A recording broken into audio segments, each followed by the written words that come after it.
Hey, what's up, everybody? What's up? Podcast time? Time. Your necklaces are all Just twisted up. You know what? Just if you're watching this, Just leave them be. You had a little fight with those at lunchtime. it's starting to get on my nerves. I'm sorry about that. It's okay, but if I put it like this, JC, Jesus Christ. Jesus Christ. You ever seen that video of that guy? Jesus Christ. I love you, God. I love you, God. Yeah, it's super cool. Okay, here. Oh, there we go. Oh, there we go. Oh, Nope, I pulled almost. Too much. Too much. Man, so There. close. There you go. I love it. Woo. J before C. Jamie before kids. Right. I love it. I need a cross and put it up here. And then it'd be how it's supposed to be. I love it. Jamie, Maddie, Caleb. Caleb and Gabriel Joseph. Did you hear Gabe's story? Did you hear the what he said on the podcast the other day? No. He said his daddy does all the laundry and his mom does none. Are you for real? He sure did. You brought your mother out like Look, that? I didn't mean it. I did not mean So it. And- you lied. No, he didn't Ish. lie. He didn't lie. I really thought He- that my dad He thought his dad did all laundry. And then Oh. so I went in afterwards, as soon I as this really podcast was did. over, I went in there and I was like, I just want to let y'all know what Gabe said. Angie, why don't you be doing some laundry? And she's like, what?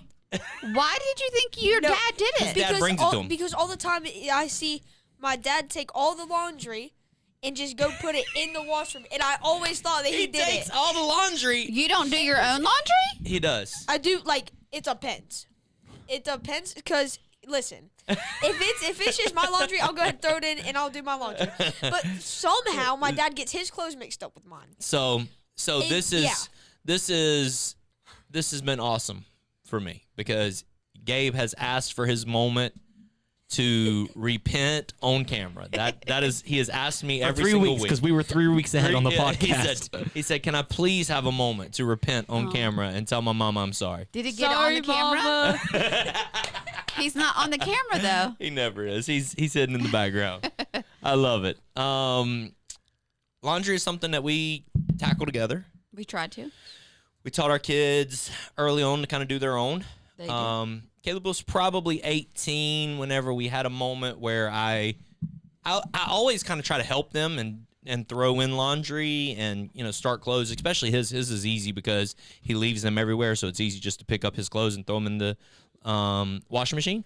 And so Did you hear my your belly stomach? growling.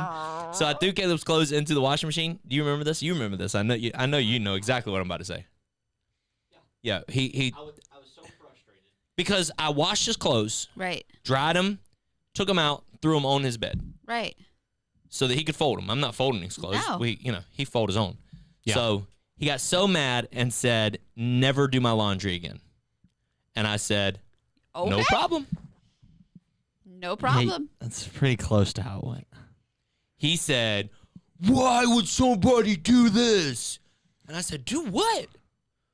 "Who washed clothes and threw them on my bed?" I was like, You wash clothes and throw them on your floor. "You do." Wouldn't you I don't rather know. be on your All of our bed? kids do that. Wonder why. That's disgusting because I know they don't vacuum and mop their floor because I don't vacuum and mop their floor. I do everything else. So, I vacuum my floor sometimes. I do. ugh, in your in old the rotten dog. We've been in our house 4 years. Our new house 4 years. Yes.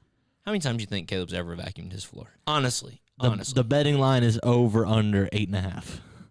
Under for sure. I would take under and know that I'm winning. I've never been more assured of something ever than I know he's done it at least 3 four times. times. 4. For whenever if you'd have set the betting line at 6, I think that was the line. Over under 5.5. 5.5, I think, was the line.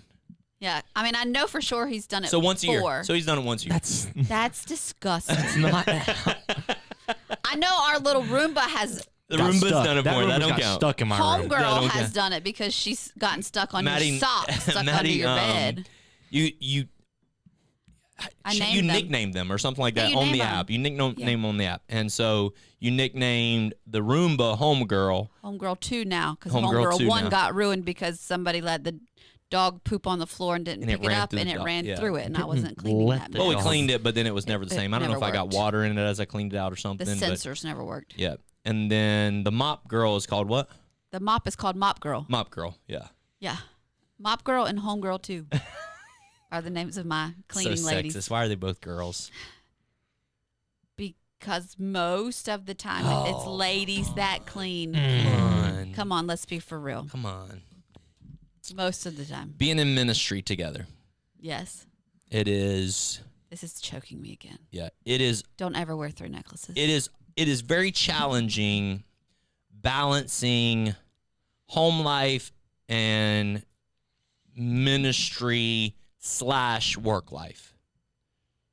Because for us, ministry and work kind of overlap a lot. You know what I mean? Like ministry is work and work is ministry, and we're doing them together. So for random Joe, they get off at 5 o'clock on Monday through Friday, whatever it is. Our life just kind of overlaps a lot. And so ministry life and home life oftentimes is a struggle to balance, right? Yes. Yeah. Things like mopping and cleaning and all of those things. Did you do the dishes before you left this morning? The dishes before Cammy. I left. text Cammy. I was like, excuse me? I text Cammy and asked her to do them this morning before she left.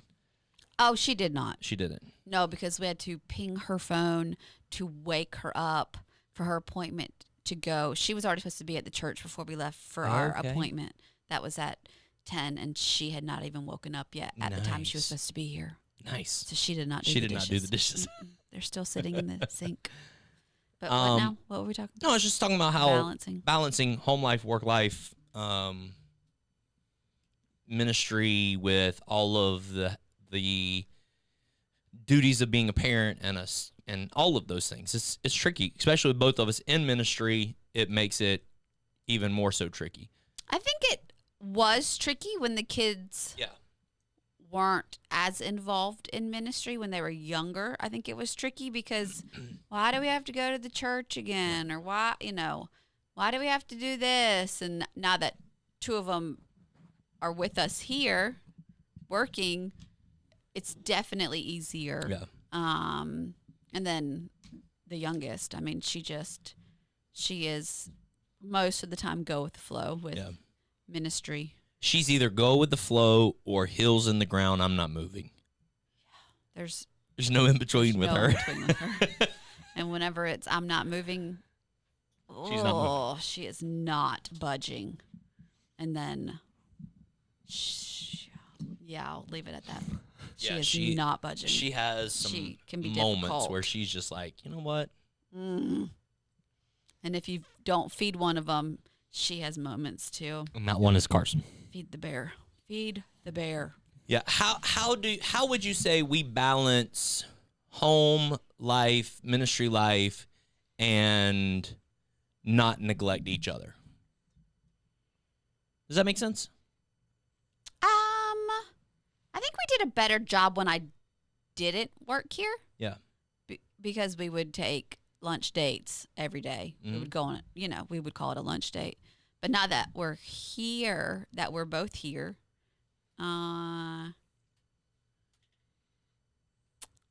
I like the fact that we're both here because I can see you anytime I want to and go in there and hug you or sit on your lap or do whatever. Not do whatever.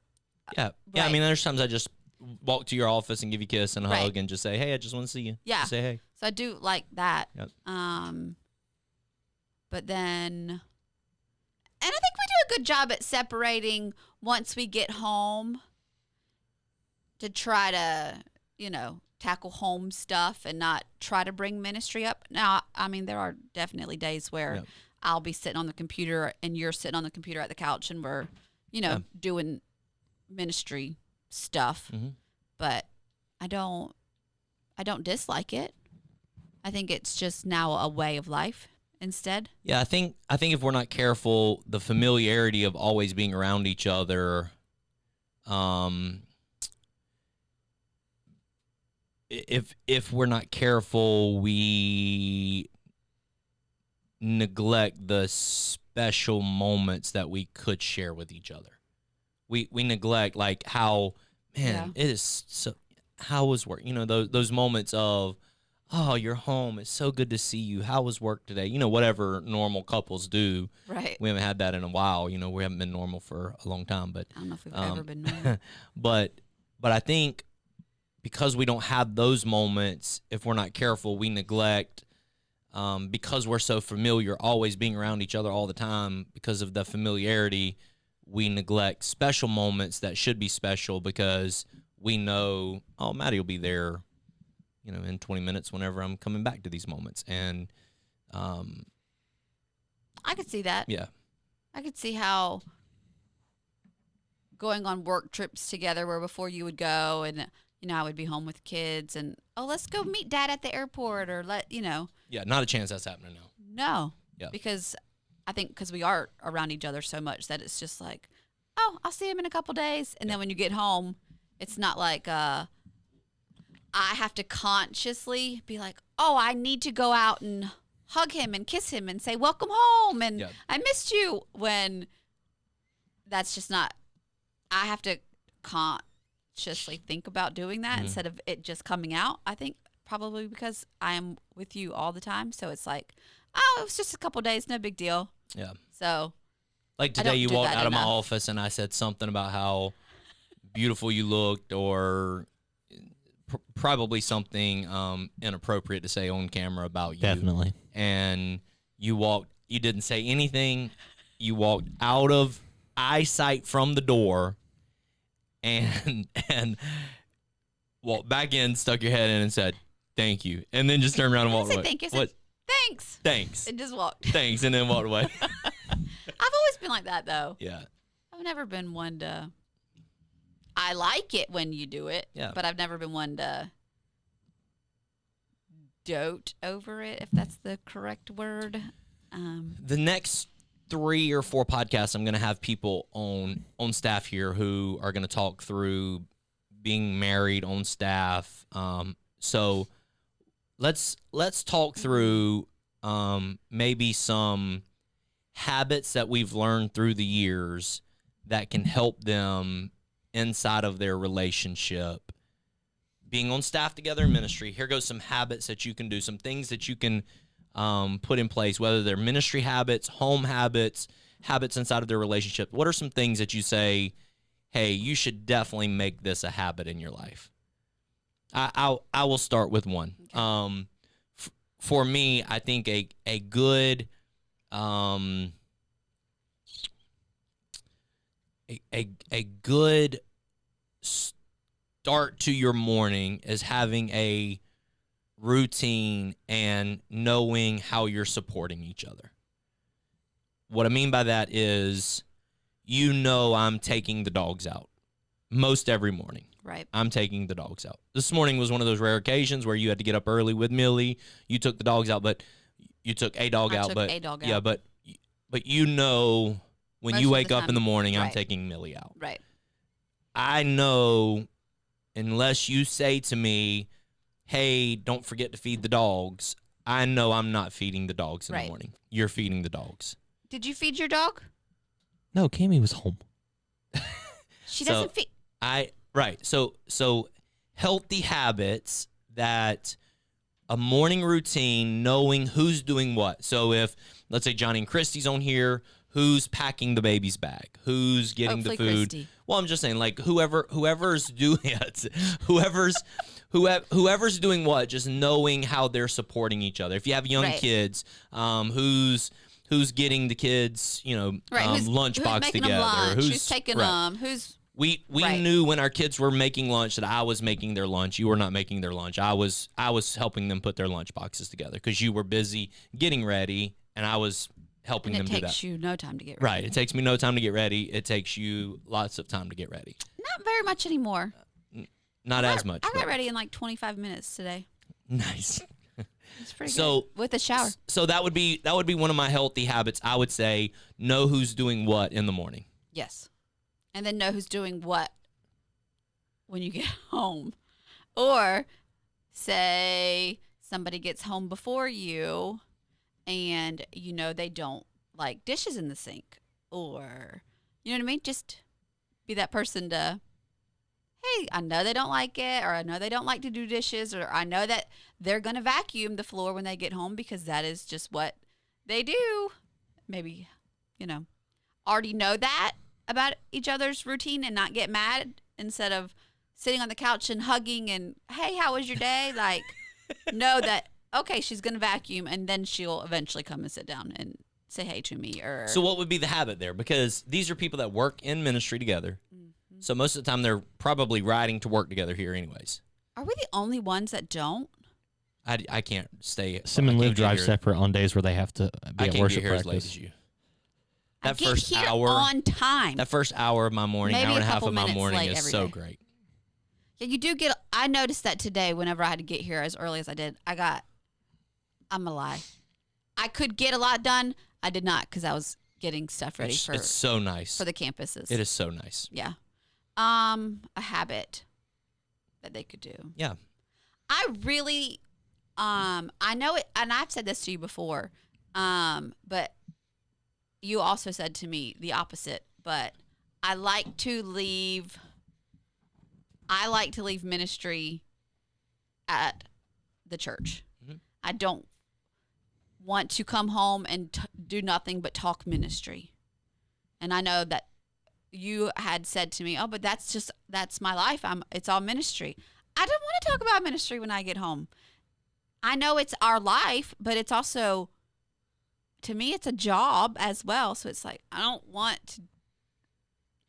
Can you keep talking about ministry to a minimal unless I need to know about it? Kind hard of to do. thing. It's hard for you to do. Hard to do. Yeah. Not for me. I can. Try it. Try it and let's see what happens. I will. Yeah. Not this week, but for 3 weeks. Let's see how it works. Yeah. How about things like, so speaking of that, how about things like conflict inside of your job or inside of your ministry? How much should we let each other in on?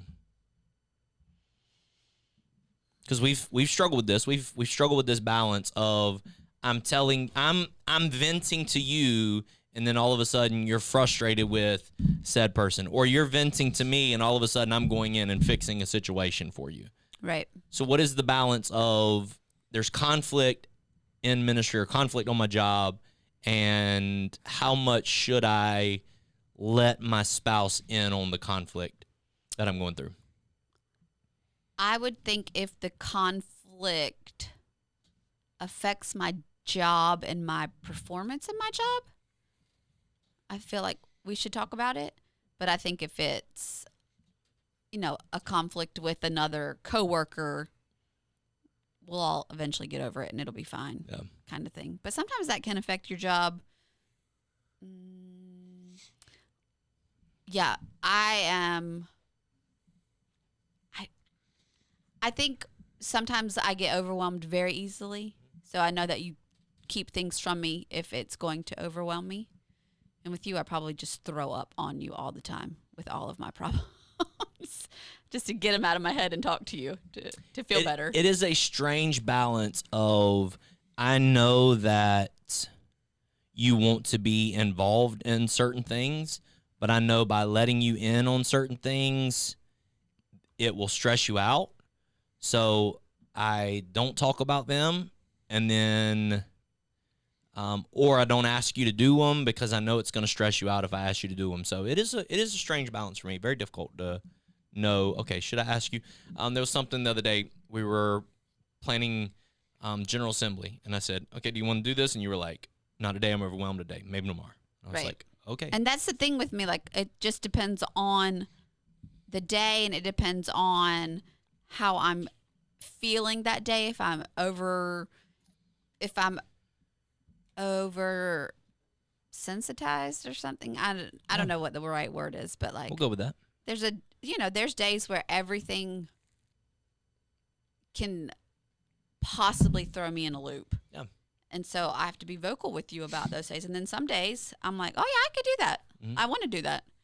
But then days like, But then there's days where I'm like, oh no, please just let me go home and work from home. I don't want to deal with anybody. Like even as simple as doing this podcast where, you were having a great 6 weeks and then you did a podcast, talking through some of the struggles that you've had, and it created this bringing up issues and thoughts and and so For a month. yeah, and so it's a weird. But there's boundaries you have to It's right. You have to know your personal boundaries.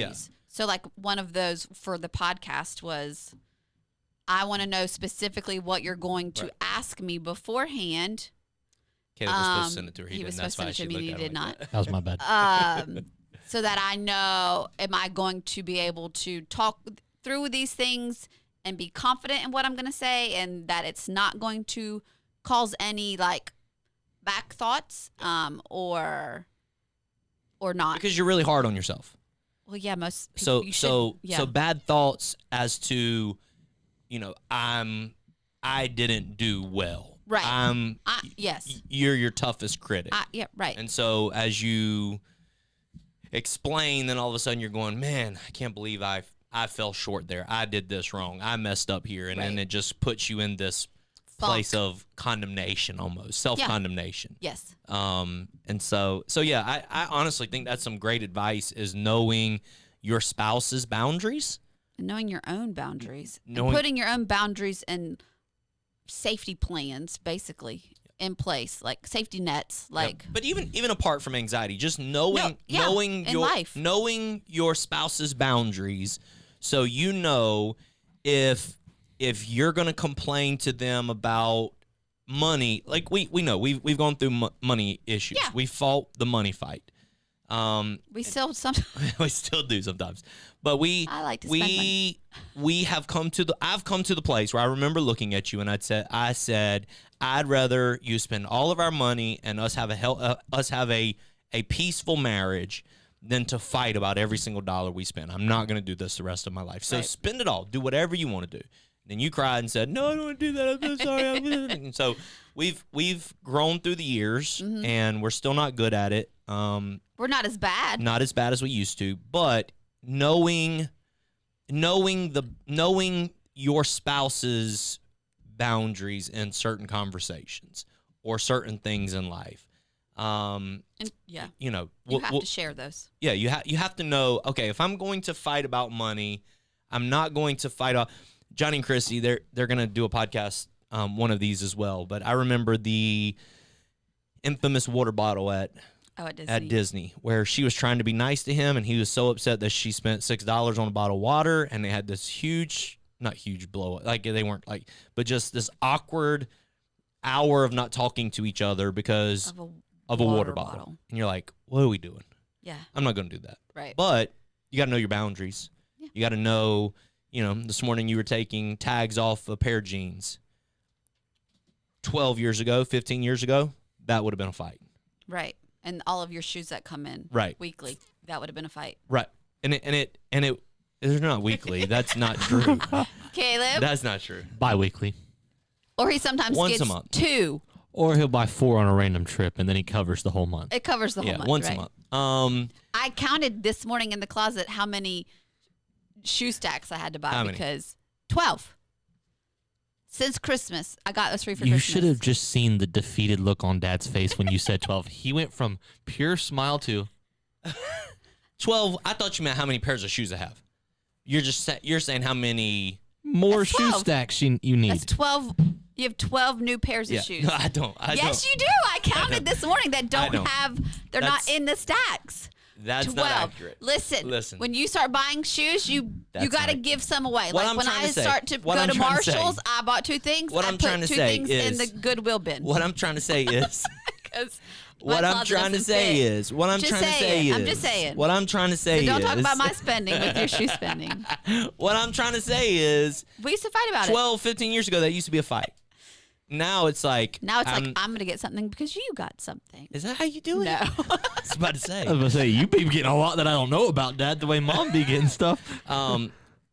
What I'm saying is, it used to be a constant battle for us shopping, whether it was honey buns at a convenience store. You spent so much money at convenience Yeah, stores when I was on a growing- milk route, whenever I would Growing up. when I was on a milk route and I'd be in a gas station, I'd buy energy drink and a honey bun, or a Slim Jim and whatever it was. I would buy, and I would just nickel and dime us to death. And this was before internet banking, where you could see every transaction. And so you were actually still doing a like handwritten a checkbook checkbook. register thing. And so anyways, I messed us up there a few times, but that sort of purchasing used to create tension and fights inside of us. Now we're just at the place where I'm not fighting about it. You make money, you spend whatever you want to do, you do what you're going to do. You're a big girl. You make wise decisions, and you don't always do that, but you like a self-cleaning litter box. yeah, that was not a But great Amazon one. was very nice and gave me all my money back. That's what I hear Amazon will do. It's really awesome. How much was that The self-cleaning cat litter box? ate no comment. So yeah, I think knowing boundaries in conversations, or knowing battles that you're fighting and why you're fighting certain battles, I think is so incredibly healthy and helpful. I think let's do last question. Okay. What's your favorite drink? Hawaiian Punch, Minute Maid fruit punch. Minute Maid, not I was about Hawaiian to say, it's Punch. not Hawaiian Punch. Minute Maid fruit punch is. I have an obsession with it right now. True story. It is true. You drink it all the time. All the time. Last question. Okay. I will tell you what the hardest part of being a pastor is. What is the hardest part of being a pastor's wife? Hardest part of being a pastor's wife. Here, I'll give you some time to think while I tell what the hardest part of being a pastor is.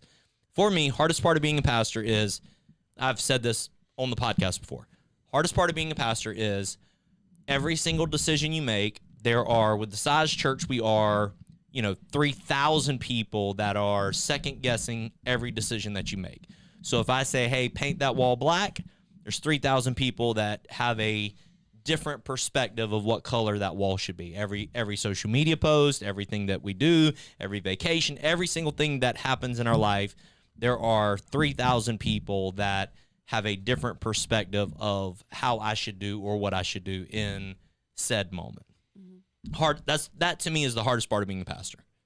Hardest part of being a pastor's wife. I think it would be with you being the lead pastor. Is that what it's called? Yeah. Knowing the stresses that you have that you don't tell anybody, but I can tell, that you're stressed and you want to get it off your chest, but then you don't want to tell me because you don't want to stress me out and all of that. And I think before it used to be I've done a lot of stuff, and this was before when I was selfish. I would do a lot of the things, but Jamie would get the credit and I wouldn't get the credit, and I would be so mad. I'd be like, that has nothing to do with him. Like, I did that. Luckily, I'm not like that anymore. I have moved on from that phase of my life. But I think just for me is trying to help you bear the weight that you're carrying that nobody else understands. Like, nobody understands what you go through. Nobody. I don't even understand it, but I know the heaviness that it causes. And so for me, it's like, what can I do to make you better, or how can I help you? And then I want to tell that you are not at everybody's beck and call because you're the pastor. Mm-hmm. We have other people in place for that. So the hardest part of being a pastor's wife is sharing you with everybody and then thinking they have the right to Wait, be that with wasn't you. your answer. You just all of changed it. your answer. Well, I liked your other answer better. The other Okay. answer was caring and loving towards me. which that still goes with that. Like, listen, The other one he is can't selfish. do everything I'm not for gonna you. share them with you. Yeah. Which is fine. I love that. You don't share me. I'm yours. But it is very challenging knowing that nobody has any clue. They think they do, but they don't. Joseph Norris and I were talking the other day, and he said, I have 3 people under me, and I have XYZ, and I have no clue how you're able to do what you do because I don't have time to breathe sometimes. He said, and he's close to my office, and he said, and all I see all day long is people walking in, asking questions, and meetings that you have. He said, I have no clue how you have time to do all the things that you have to do. He said, I have no clue. He said, and to do what you do, but also to do it with such a high level of excellence. He said, I just don't know how you do it. And You were cut from a different cloth. thank you. You have that anointing. Come on. That, Preach it, sister. what is it? The shawl? What is that? What? I don't know. Prayer shawl? What's that thing that they throw? Mantle. You have that mantle. Come on. That Come on, Lord. You were made for that. Yeah. Not us. That's why some people aren't lead pastors or Yeah. they don't handle it.